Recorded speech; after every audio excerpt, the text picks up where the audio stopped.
Math solution by Aryan sir channel में आपका स्वागत है। R S. Agarwal mathematics class 7 chapter first integers exercise first B का क्वेश्चन नंबर 9 हम इस वीडियो में देखेंगे। Question number 9, which of the following निम्नलिखित में से कौन सा कथन स्टेटमेंट्स आर ट्रू, कौन सा निम्नलिखित में से ट्रू है एंड विच आर फॉल्स और कौन सा फॉल्स है ये हमको बताना है। इसमें लिखा है the product of A positive and A negative integer is negative. देखिए प्रोडक्ट बोला है मतलब एक पॉजिटिव का और एक नेगेटिव का जब हम प्रोडक्ट करेंगे तो नेगेटिव है, ये बोला है नेगेटिव है। तो चलिए करके देख लेते हैं। एक पॉजिटिव लीजिए प्लस इनटू एक माइनस लीजिए कि एक नेगेटिव बोला है। और जब इन दोनों का प्रोडक्ट करेंगे गुणनफल निकालेंगे तो देखिए प्लस माइनस माइनस आएगा। बोला है कि इस नेगेटिव ट्रू, क्या है ट्रू है। अब देखेंगे क्वेश्चन नंबर 9 का सेकंड। इसमें बोला है द प्रोडक्ट ऑफ टू, देखिए यहाँ पे लिखा है द प्रोडक्ट ऑफ द, यहाँ पे लिखा है the product of two negative integers is a negative integer. Two negative integers का प्रोडक्ट हमको निकालना है। Minus into minus equal to minus minus plus होता है। तो क्या बोला है नेगेटिव होता है, ये बोला है। तो ये क्या है फॉल्स है। क्या है फॉल्स। बोला है कि दो नेगेटिव, देखिए टू नेगेटिव इंटीजर्स का जो प्रोडक्ट है, एक नेगेटिव है, नेगेटिव इंटीजर से पूछा है आपसे, तो ये फॉल्स है क्योंकि जब दो नेगेटिव का प्रोडक्ट निकालेंगे तो माइनस माइनस प्लस हो जाएगा, पॉजिटिव आंसर आएगा। ये बोला है नेगेटिव, तो ये फॉल्स है।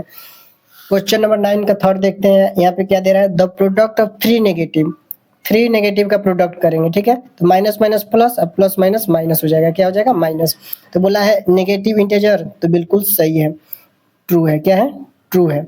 क्वेश्चन नंबर 9 का फोर्थ देख लेते हैं। Every integer when multiplied with -1 gives it's multiplicative inverse. बोल रहा है प्रत्येक जो इंटीजर है जब हम मल्टीप्लाई करते हैं किसके साथ, -1 के साथ, तो क्या देता है इसका जो नंबर हम लिए हैं उसका मल्टीप्लिकेटिव इनवर्स देता है, यही बोल रहा है।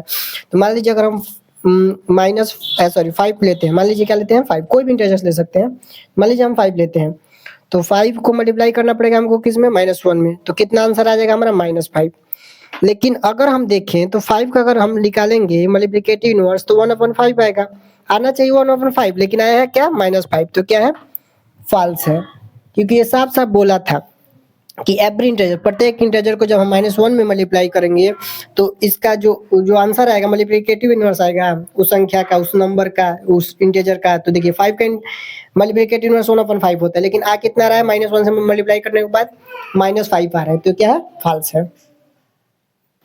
9 का हम लोग देख लेते हैं fifth. Multiplication on integers is commutative. देखिए पहले कम्यूटेटिव का जो रूल है ला का उसको लिख लेते हैं।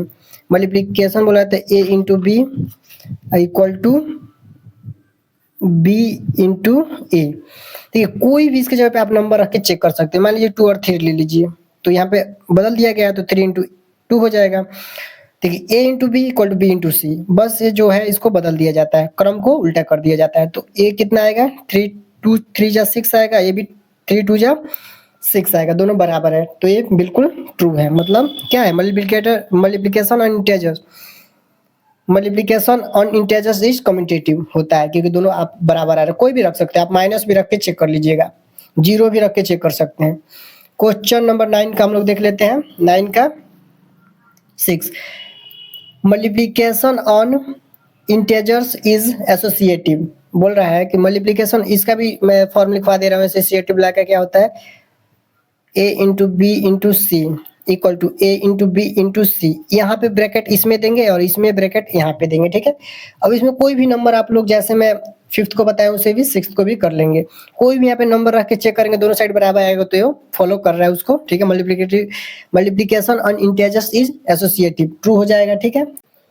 क्वेश्चन नंबर 9 का 7th हम लोग देख लेते हैं। Every non zero integer has a multiplicative inverse as an integer. बोल रहा है कि प्रत्येक जो शून्येतर पूर्णांक है, शून्येतर मतलब शून्य को छोड़ के, प्रत्येक शून्येतर पूर्णांक का एक पूर्णांक के रूप में गुणात्मक प्रतिलोम होता है। गुणात्मक प्रतिलोम होता है किसके रूप में, पूर्णांक के रूप में गुणात्मक प्रतिलोम होता है, मतलब व्युत्क्रम होता है, ये बोल रहा है, ठीक है।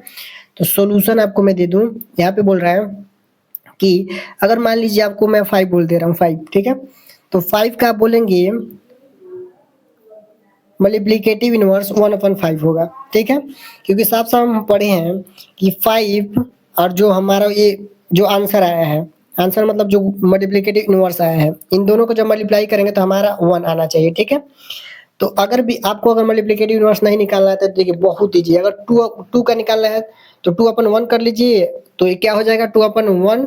देखिए नीचे वाले को ऊपर कर दीजिए, ऊपर वाले को नीचे कर दीजिए, ये इसका क्या हो जाएगा गुणात्मक प्रतिलोम। जब इस दोनों का प्रोडक्ट करेंगे तो कितना आंसर आएगा 1 आ जाएगा। कितना आ जाएगा 1, कितना आ जाएगा 1। तो अगर मान लीजिए कि ये वाला जो क्वेश्चन क्या बोला था पूर्णांक के रूप में आएगा, तो बोल देखिए पूर्णांक के रूप में नहीं आ रहा, फ्रैक्शन के रूप में आ रहा है, तो क्या है फॉल्स है। फिर से एक बार बता रहा हूँ, तो 5 का जब हमने मल्टीप्लिकेटिव इनवर्स निकाला तो 1/5 आया। 1/5 जो है फ्रैक्शन के रूप में है, ठीक है, पूर्णांक के रूप में नहीं है, तो हमारे फॉल्स है, क्योंकि बड़ा पूर्णांक के रूप में गुणात्मक व्युत्क्रम होता है, तो पूर्णांक के रूप में नहीं होता है, फ्रैक्शन के रूप में आ गया, इसलिए क्या है फॉल्स है। अगर आपको मेरी वीडियो अच्छी लगती है हो तो लाइक कीजिए, शेयर कीजिए, सब्सक्राइब कीजिए। Thank you so much for watching my video.